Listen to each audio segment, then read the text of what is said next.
the last 25 years, life has moved a lot faster. Definitely a lot faster. The birth of the mobile, about 25 years ago in 1981, came into being with the NMT 450. 1981 was when it took off, shall we say, into the public domain. This is a selection of the 1980s, from the beginning of the 1980s towards the end of the 1980s. This one in particular, I believe, was 1984, which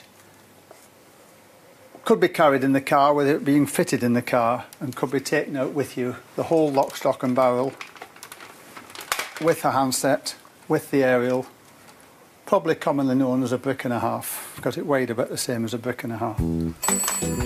Now moving towards the end of the 80s, we now have a self-contained phone. The handset is heavier, but it's more manageable. The obvious danger on this was the sharp little aerial on the top that tended to poke people in the eyes while you were gaily engrossed in conversation. When the mobile phone started in 1981, 25 years ago, I hadn't realised then that was a new era coming. Gone are the days when every subscriber had their own record card. A record of the telephone, the connections. Here we have a cabinet with 5,000 or 6,000 cards in.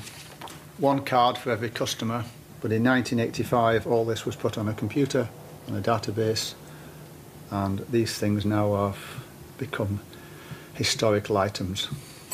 And of course, it's never been the same since. The last 25 years has changed the way we communicate. Youngsters are mainly involved, I think, in texting, with the thumb, probably, rather than the fingers. It's unfortunately a degraded spelling. Youngsters today seem to communicate more in grunts. It's the same to say this, but Phones used to ring. The majority of phones did. It was a bell. Nowadays it's pop music, animal noises, any noise you care to record yourself if you so wish. Some are too loud, miles too loud. When I left school at 15 and started with the post office telephones, nobody told me then I was fitting antiques. There's no way, shall we say, to relax in a world that's going as fast as it is. The telephone has been my life, and I've enjoyed every day. I've had no regrets. If I could go back, I don't think I'd change anything.